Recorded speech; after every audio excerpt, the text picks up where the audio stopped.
Selamat pagi Pak, perkenalkan nama lengkap saya Yuninto Saraning Siumburei. Saya dari kelas B reguler sore semester 7. Di sini saya akan menyampaikan hasil review saya dari buku keempat mata kuliah Perencanaan dan Kebijakan Sosial dengan judul Ilmu Sosial dan Kebijakan Keamanan Nasional menurut Janen M. Glier, Ilmu Masyarakat dan Keamanan Nasional, Kebijakan Teori Pencegahan, Pemaksaan, dan Modernisasi. Pada bab yang pertama, evolusi kemitraan ilmu sosial dan kebijakan nasional. Banyak komentator kontemporer telah mengamati bahwa ada kesenjangan yang mungkin secara akurat digambarkan sebagai kerenggangan antara akademis, ilmuwan sosial, dan pembuat kebijakan keamanan. Meskipun ada logika yang menarik untuk mendorong upaya menjembatani kesenjangan ini, kita perlu menganalisis sifat problematis dari melakukannya. Hubungan simbolis itu ditempah. Itu menimbulkan kontroversi yang mengarah ke sidang kongres seperti yang diselenggarakan setelah diplomatik kejatuhan yang terkait dengan proyek Pomelot. Namun karena berbagai alasan termasuk perubahan lingkungan strategis setelah Perang Dunia Kedua, pengaruh ilmuwan sosial pada kebijakan keamanan nasional tumbuh dan awal Perang Dingin telah dicirikan sebagai masa kejayaan bagi pengaruh semacam itu. Sifat problematis dari hubungan erat antara ilmu sosial dan pembuat kebijakan ditunjukkan dengan baik melalui pemeriksaan dua kerangka ilmu sosial dan kemudian tercermin dalam keamanan nasional kebijakan di era itu. Misalnya, Georg Bulldin mengungkapkan kritik terhadap beasiswa yang tidak berguna untuk kenegarawan atau diplomasi dan menyarankan bahwa ada mungkin terlalu banyak analisis yang ditujukan pada ketelitian ilmiah dan validitas ilmiah. Pada saat yang sama, ilmuwan sosial menyadari perlunya sistem perencanaan ekonomi yang lebih rasional dan kontrol sosial. Sebagai tanggung jawab negara berkembang, mobilitas massa yang ditimbulkan oleh Perang Dunia Kedua menciptakan krisis, membawa ilmu sosial ke dalam upaya perang dan benar-benar menandai awal pengaruh terhadap kebijakan keamanan nasional. Emigran Eropa, para sarjana membawa ke Amerika Serikat. Tradisi sosial Eropa, ilmu diwujudkan dalam karya orang-orang seperti Karl Marx dan Emil Durkheim. Keduanya menginspirasi karya Talcott Parsons. Yang lainnya sosok penting untuk mendorong ilmu-ilmu sosial. Dalam kasusnya sosiologi, ke arah ilmiah. Ilmuwan sosial bertugas dalam sejumlah kapasitas selama perang.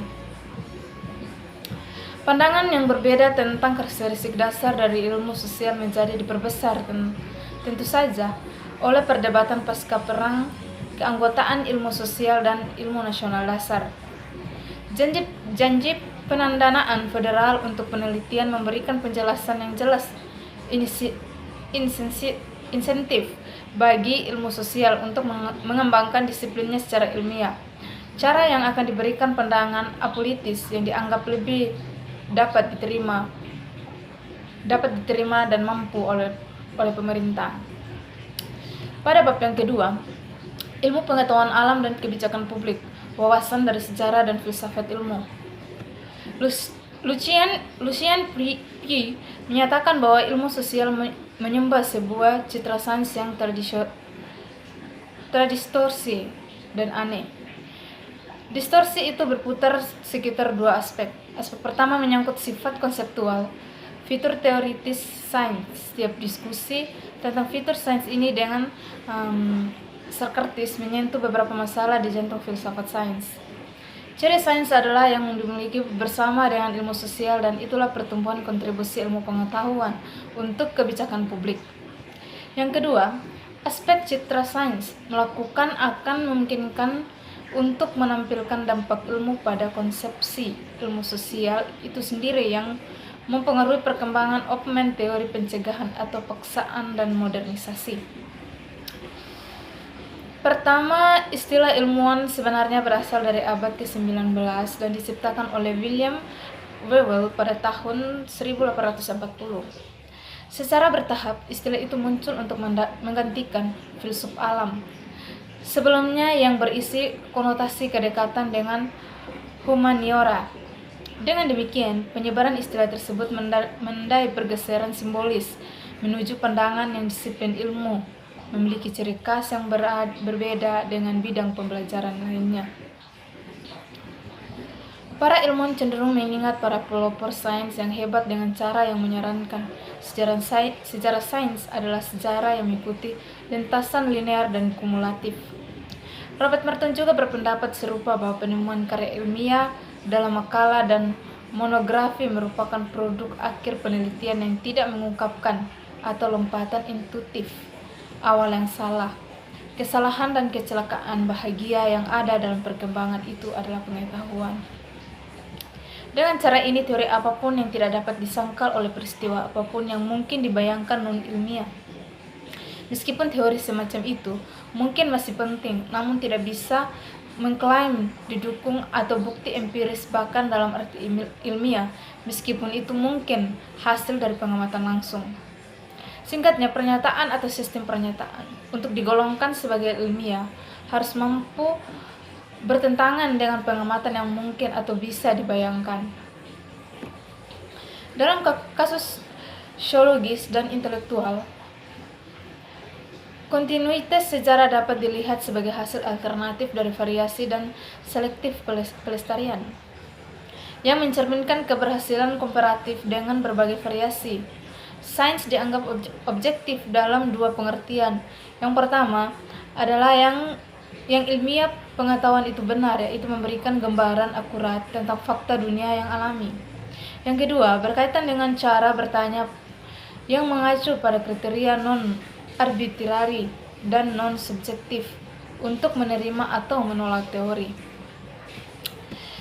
Teori yang pertama, teori yang baik harus akurat dalam domainnya.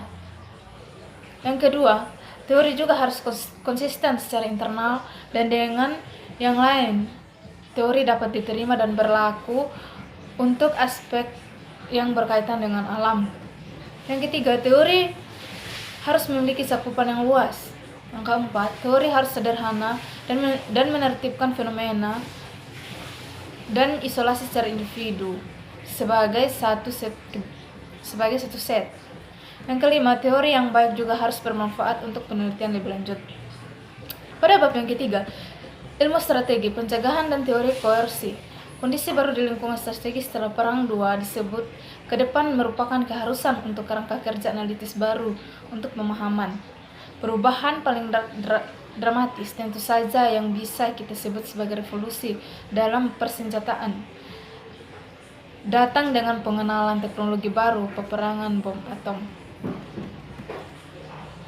Ide utamanya adalah bahwa tidak ada senjata yang dapat dianggap terlepas dari senjata dan komoditas lain yang digunakan, yang semuanya bertahan melalui beberapa periode waktu dan membutuhkan pria untuk melayani mereka dan menjadi terlatih dalam penggunaannya.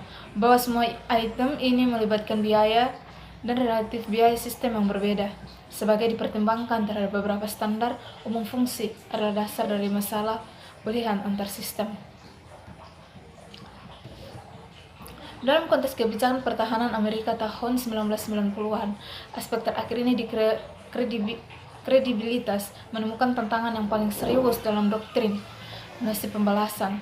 Doktrin pembalasan besar-besaran diucapkan dalam sebuah pidato oleh Sekretaris Negara John Foster Dulles kepada Dewan Luar Negeri Hubungan pada tahun 1954. Terkait dengan peranan ekonomi adalah cenderung abstraksi, itu adalah atribut lain dalam kerangka Schelling atau teori pencegahan secara umum yang telah dikritik. Misalnya, Alexander George dan Richard Smoot menggambarkan teori pencegahan sebagai abstrak dan deduksi dengan cara yang membuatnya tidak sesuai atau penerapan kebijakan. Pada bab yang keempat, pendekatan ilmiah untuk pengembangan teori modernisasi. Pendekatan interdisipliner yang muncul setelah perang dianut oleh para sarjana politik komparatif dan diwujudkan dalam modernisasi pada tahun 1930-an.